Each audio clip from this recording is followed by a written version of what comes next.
Tenemos el placer en esta ocasión de contar con Alonso Cervera. Él es economista en jefe para América Latina de Credit Suisse. Alonso es MBA por Wharton School de la Universidad de Pensilvania. Muchas gracias, Alonso, por aceptar esta invitación. No, gracias a ti, Samuel, con mucho gusto. Alonso, en tu más reciente estimación, la economía mexicana caería en 9.5% este año. Es decir, un poco más pesimista que el estimado de 8% que tiene el gobierno en el paquete económico enviado al Congreso. ¿Qué factor o qué factores te llevaron a plantear este escenario para este año? Bueno, en parte ya tenemos resultados hasta julio y ya hasta los primeros 7 meses del año ya tenemos una contracción cercana al 10%. No anticipo que vaya a haber una recuperación muy pronunciada entre agosto y diciembre. Parece que el mercado, el promedio de los economistas tampoco lo ven así. Entonces yo creo que acabaremos con una cifra entre -9 y -10. Mi pronóstico puntual es -9.5 y yo creo que el gobierno tiene pues un poco de mayor optimismo por otras razones, pero nosotros no lo compartimos. Y otra vez, tampoco la mediana del mercado. Hoy el Banco de México publicó la mediana más reciente pronóstico, sí, y trae, si mal no recuerdo, -9.8. Así es, una ligera mejoría, ¿no?, respecto de la estimación anterior. Pareciera ser que en la medida en que vamos teniendo un poquito más de información, los pronósticos van mejorando ligeramente. ¿Es el caso de ustedes, Alonso? Es correcto, Samuel. Nosotros, nuestra revisión más reciente la publicamos esta semana. Nos movimos de una expectativa de -10.3 a la que comento de -9.5. Es la primera vez que mejoramos el pronóstico para México en lo que va del año. Y creo que esto obedece a que muchas cifras, sobre todo por el lado industrial, sobre todo el lado de manufacturas y comercio exterior, han estado ligeramente por arriba de lo esperado entre junio y julio. Entonces, esto nos lleva a ajustar, a afinar el modelo y bueno, nos hace sentir un poquito mejor que la economía no se va a contraer tanto como lo anticipábamos, pero sí sigue siendo un resultado muy pobre para todo el año en su conjunto.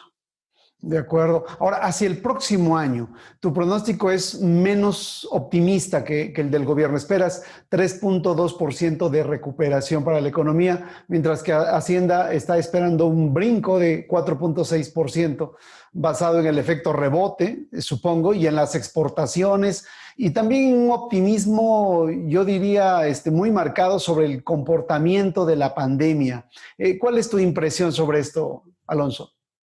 Sí, yo no comparto el optimismo que ha mostrado el gobierno con respecto a dos variables. Primero, el COVID, parece que el gobierno, las estimaciones de Hacienda, se basan en el supuesto que va a haber una vacuna temprano en el año, va a ser efectiva y se va a poder distribuir de forma masiva y nos vamos a poder olvidar del virus temprano en el 2021. De hecho, si mal no recuerdo, en el documento de criterios generales de política económica, Hacienda dice que el pronóstico de +4.7 se podría revisar al alza, o sea, que le ven espacio todavía para que sea mejor.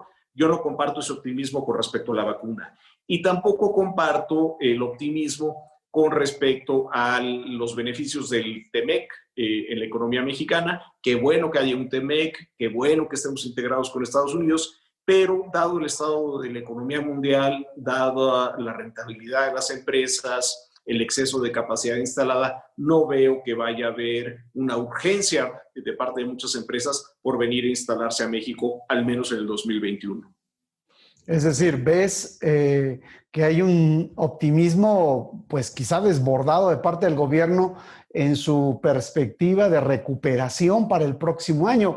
Y déjame acoto con esto. De hecho, en el reporte que ustedes acaban de publicar, hay una crítica al manejo de la pandemia. Dicen que ha sido deficiente, malo, pues, para decirlo rápidamente en México. Sí, y bueno, creo que no somos los únicos con esta observación. Si revisamos, y bueno, yo soy economista, no soy médico, pero leyendo las opiniones de los científicos, de los médicos, de la Organización Mundial de la Salud, a ver, a las pruebas nos remitimos. México está haciendo uno de los 12 pruebas por 100,000 habitantes, 12 pruebas de COVID por cada 100,000 habitantes. La mayor parte de los países de Latinoamérica hacen 35, 40. En Europa, en Alemania, por ejemplo, hacen 180. Estamos haciendo muy pocas pruebas y si no pruebas a suficientes individuos, pues no sabes quién está contagiado, dónde, etcétera. Y la otra es también, pues,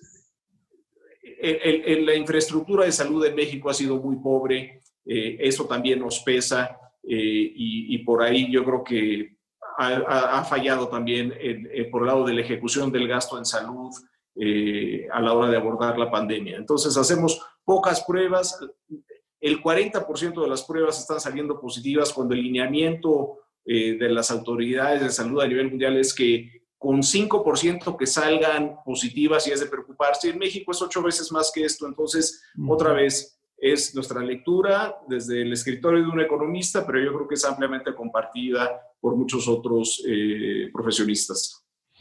Es decir, ese 3.2% de recuperación para la economía, pues es básicamente el rebote estadístico esperado para el próximo año y quizá una recuperación pues muy pobre, cercana a cero, Alonso. Bueno, lo que vamos a estar viendo en el 2021 es lo más probable, esperamos que así sea, que no nos van a volver a encerrar, que no se va a volver a frenar de seco la economía, entonces vamos a estar comparando con una base muy baja, una base de comparación muy baja, muy pobre, sobre todo en abril y en mayo. Pero también lo que hay que estar conscientes de lo que hay que recordar, Samuel y el auditorio, es que México históricamente ha crecido a tasas muy pobres. El promedio de los últimos 10, 20, 30 años es un crecimiento que no va más allá del 2,5%. Entonces, creo que vamos a andar con motores, con menos motores que en el pasado para crecer. En el reporte que publicamos, lo que decimos es que no se ha dado suficiente terapia al paciente, no se le operó a tiempo, no se le dio la terapia.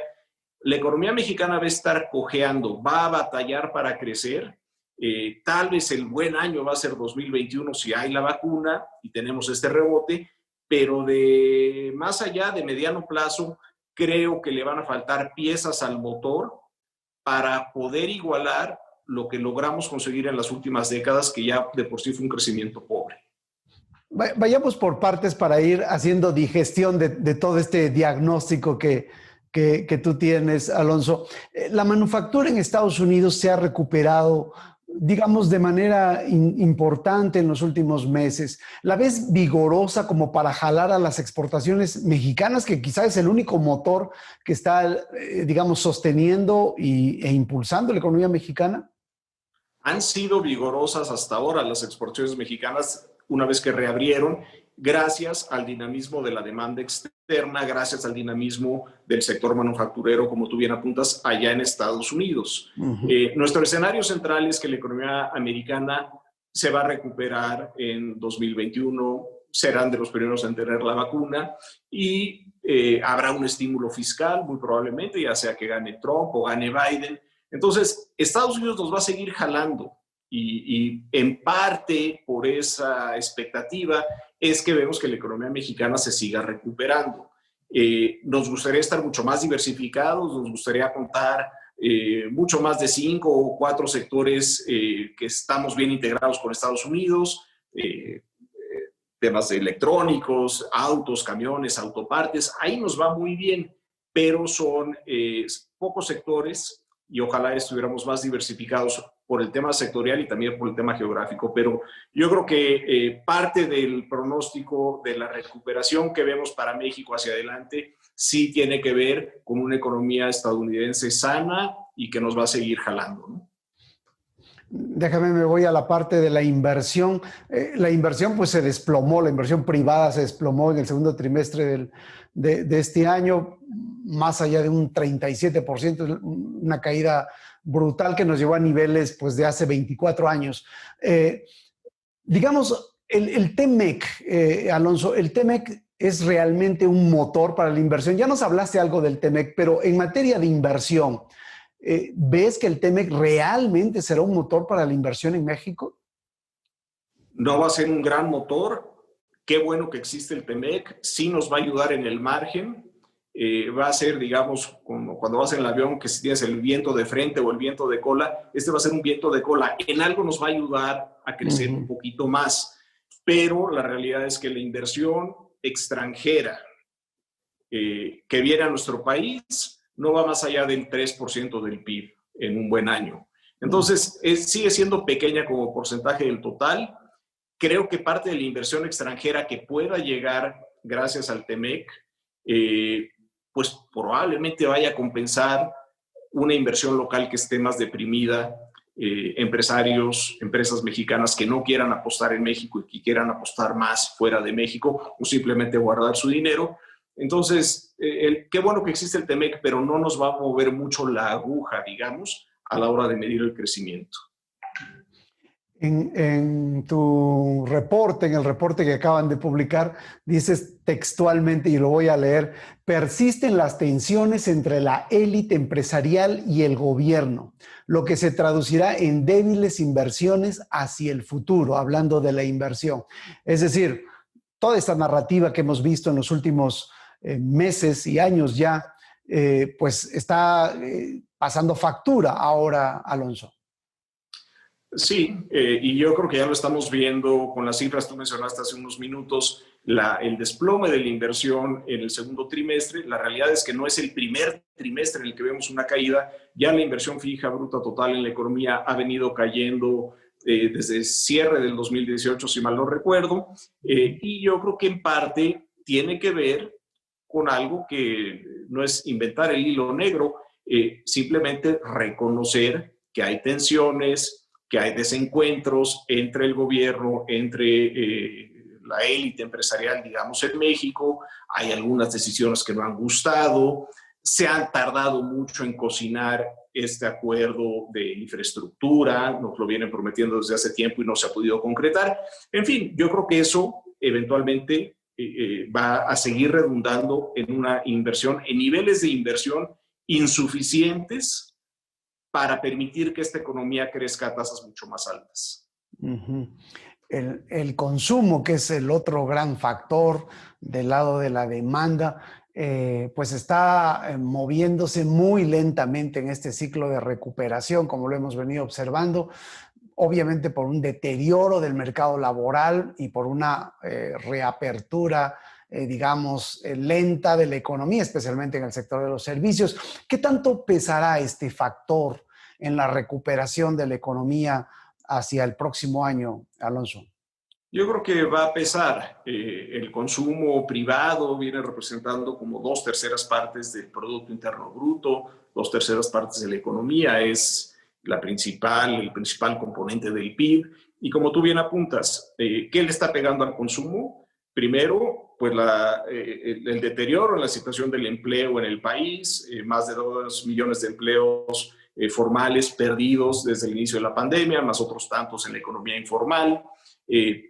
Esto obedece mucho a cierres de empresas. Cierro mi empresa y tengo que despedir a la gente. El tema del virus que sigue presente, pues también hace que los individuos sean aversos al riesgo. No salgo porque no me quiero contagiar. No gasto porque no vaya a ser que vaya a perder mi empleo o no me vaya a dar un bono al cierre de año. Y bueno, yo creo que también el consumo se va a ver afectado por una banca comercial en México que también va a estar menos dispuesta a prestar. Si bien las tasas de interés en México han venido cayendo, pues en días recientes o en una semana, en la última semana, también hemos visto iniciativas para que los bancos empiecen a ser mucho más caritativos, digamos, con las personas que le deben dinero. Amplía el plazo, dale una quita, bájale la tasa. Y que todo esto lo absorban los bancos. Yo creo que los bancos pues harán caso de lo que le pidan las autoridades, pero hacia adelante van a decir voy a ser más cauteloso, no vaya a ser que me sigan quedando mal los que me deben. Y yo creo que la extensión del crédito en México va a seguir bastante deprimida por los siguientes trimestres y eso le va a pegar al consumo. Ahora estamos frente a un escenario pues, de finanzas públicas potencialmente débiles, con deterioros, principalmente por menores ingresos tributarios hacia el próximo año, por la debilidad de Pemex, que requerirá seguramente de mayores apoyos. Y todo esto es un tema hoy mismo de debate en México. ¿Cuál es tu mayor preocupación en este tema de finanzas públicas y de su sostenibilidad para los próximos meses, digamos los próximos 18 meses? Bueno, digamos que son dos fuentes de preocupación. Primero, por el lado de los ingresos, ¿de dónde van a llegar los ingresos hacia adelante en una economía que va a estar cojeando a la hora de recuperarse? Creo que este año se ha hecho uso de algunos fondos de estabilización en 2020. Creo que el SAT ha sido muy enérgico a la hora de cobrar deudas previas de los empresarios. Tal vez ese es un ejercicio de una sola vez. Y entonces, si el talón de Aquiles en México ha sido la baja capacidad de recaudar, bueno, con una economía débil, pues yo creo que el faltante de ingresos va a seguir ahí. Y la segunda preocupación, me preguntaste cuál era la principal, es esa, pero muy cercana a esta primera, es Pemex. ¿Es sostenible o no el modelo de negocios de Pemex? ¿Cuánto más va a requerir Pemex en términos de inyecciones de capital por parte del gobierno? Creo que ese es el principal riesgo que enfrentamos, la sostenibilidad de las finanzas de Pemex y cuál es el impacto sobre las finanzas públicas, las finanzas del gobierno federal. Creo que este diagnóstico es ampliamente compartido, por ejemplo, por las calificadoras, las agencias calificadoras, que siempre que tienen en mente si nos bajan o no la calificación, de los riesgos que nos recuerdan de forma recurrente es el de Pemex y el impacto en finanzas públicas. ¿Cuáles son los límites para Pemex, Alonso? Porque hablamos de Pemex desde hace ya muchos meses, pero ¿cuáles son los límites que tiene Pemex y sus finanzas? Bueno, los límites, hay muchas formas de contestar tu pregunta. Yo creo que operativamente siguen sufriendo por una caída persistente en términos de producción petrolera, no les da el flujo, tienen una carga de deuda brutal. Afortunadamente, administraciones anteriores pudieron limpiar parte del perfil de amortizaciones, pero eventualmente vamos a estar viendo a Pemex enfrentar amortizaciones de deuda externa bastante abultadas y por ahí va a surgir, yo creo que la pregunta de si vale la pena tener una carga de deuda tan grande, ¿no? Ahora, digamos, tenemos estas restricciones ya que se están viendo en las finanzas públicas hacia el 2021, aunque en el 2021 seguramente Hacienda tendrá digamos, recursos extraordinarios como los remanentes de operación del Banco Central, etcétera. Pero digamos, sí vemos unas finanzas públicas justas y preocupantes. ¿Son inevitables en este horizonte, Alonso, los incrementos de impuestos hacia la segunda mitad del sexenio y propiamente una pretendida reforma fiscal? Yo creo que es inevitable y creo que el presidente así lo presentará al inicio de la segunda mitad de su sexenio. Él ha prometido que no iba a hacer una reforma fiscal en la primera mitad. Yo creo que una vez pasando las elecciones de junio del próximo año, tal vez en 11 meses, ¿no? A principios de septiembre del 2021, Hacienda o el Ejecutivo presentará una iniciativa de reforma fiscal para fortalecer los ingresos, sobre todo los ingresos tributarios. Entonces creo que la reforma tributaria es inevitable y creo que va a llegar, se rediscutirá hacia finales del próximo año para entrar en vigor en 2022. Creo que es un escenario central. Ojalá que sea de buena calidad esta reforma y que sobre todo se aborde más, aunque es difícil, pero idealmente temas de impuestos sobre el consumo, tenemos un IVA bastante distorsionado. La carga del impuesto a las personas, los impuestos sobre el ingreso no son bajos en México. Lo que es más bajo es la recaudación en cuanto a bienes de consumo, impuestos al consumo, y ojalá y se pueda perfilar esta reforma por ahí, pero bueno, estamos, como te digo, tal vez a 11 meses de conocer qué es lo que tiene Hacienda en mente. En relación con esto de las finanzas públicas y digamos, sus problemas hacia adelante, ¿cómo estás viendo tu percepción sobre las calificaciones soberanas y sobre el grado de inversión de la deuda mexicana? A ver, yo creo que las calificadoras tienen muy en mente dos cosas. Primero, las perspectivas de crecimiento para la economía mexicana. ¿A cuánto va a crecer México? ¿Es suficiente o no? Y lo otro es el tema institucional. Y las tres principales calificadoras usan palabras distintas para decir lo mismo. Algunas dicen qué tan predecible va a ser la política pública, qué tanto más se van a erosionar las instituciones, qué tanto se va a respetar el Estado de Derecho. Son variaciones sobre el mismo tema. Creo que estas dos son las principales preocupaciones y también, como ya mencioné, la de Pemex y el impacto en las finanzas públicas. Creo que estas preocupaciones van a seguir en la mesa, no creo que se vayan a disipar y por ende creo que es factible que eventualmente nos vuelvan a bajar la calificación soberana. Hay que recordar, dos de las tres calificadoras tienen la perspectiva de la deuda en negativo. Quiere decir que lo más probable es que si las cosas no cambian, hay una probabilidad real de que te bajemos la calificación. La perspectiva es negativa en el caso de Moody's y de Standard & Poor's. Entonces, si no ven una mejora en estos temas que están bajo el microscopio, pues nos van a bajar la calificación. Fitch nos tiene con perspectiva estable. Puede ser que el siguiente movimiento de Fitch sea bajar la perspectiva negativa. Pero bueno, hay que recordar también que las calificadoras se mueven a un ritmo mucho más lento que los economistas.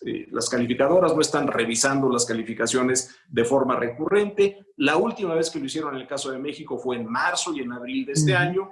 Yo creo que se tardarán al menos un año para volver a decidir si nos dejan como estamos o nos bajan. Entonces yo no veo nada de aquí a marzo o abril del 2021 por lo menos.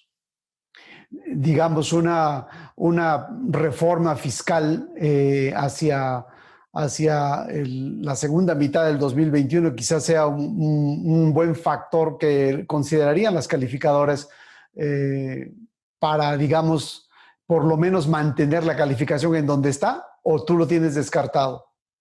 Yo creo que sería un factor a favor del gobierno. Sin embargo, aquí los tiempos importan. Porque si, por ejemplo, Standard & Poor's, Moody's o Fitch deciden tener su comité de calificaciones en marzo o en abril, y estamos hablando que la reforma fiscal tal vez se presente hasta septiembre, pues tal vez no cuadran ahí los tiempos y tal vez se mueven antes de que se hubiera conocido esta reforma fiscal. Entonces, la reforma fiscal sería bienvenida, sería otra vez un punto a favor del gobierno, para mantener sin cambio la calificación de la deuda del país, pero bueno, es uno de muchos factores, como ya lo mencioné. Importa el crecimiento, importa la institucionalidad, el Estado de Derecho, y bueno, habrá que ver cómo evolucionan esos temas hacia adelante. De acuerdo. ¿Cuál es tu mayor preocupación sobre el riesgo México, Alonso, en 2021? Yo creo que si vemos riesgos específicos de México y nos olvidamos de la Fed y del petróleo, el precio del petróleo, yo creo que hay que estar muy pendientes de las elecciones de junio del próximo año. Hay que ver cómo queda la Cámara de Diputados, hay que ver cómo queda el balance de poder ahí entre Morena y los partidos de oposición.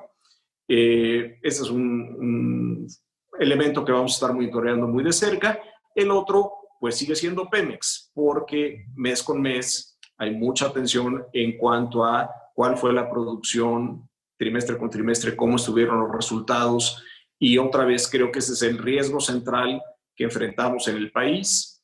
Es una empresa emproblemada, que tiene la producción más baja en 41 años y la carga de deuda más alta en la historia, alrededor de 105 mil millones de dólares, que parece insostenible. Entonces, hay que monitorear muy de cerca a Pemex, como lo hacemos y lo seguiremos haciendo, y puntualmente la elección de junio para ver cómo acaba el equilibrio de poderes en el país, Morena versus la oposición. Ahora, Alonso, Pemex es un tema del presidente, es decir, Pemex no va a salir de la agenda pública. ¿Ves salida al tema Pemex desde el punto de vista de sustentabilidad financiera y fiscal? Habrá que ver que, digamos que Pemex es el paciente y el presidente es el doctor. El doctor va a decidir cómo abordar la enfermedad de Pemex. Y ya decidirá si le baja los impuestos, si le inyecta más capital, si cambia el modelo de negocios y de repente ya se vuelve a abrir a inversión privada.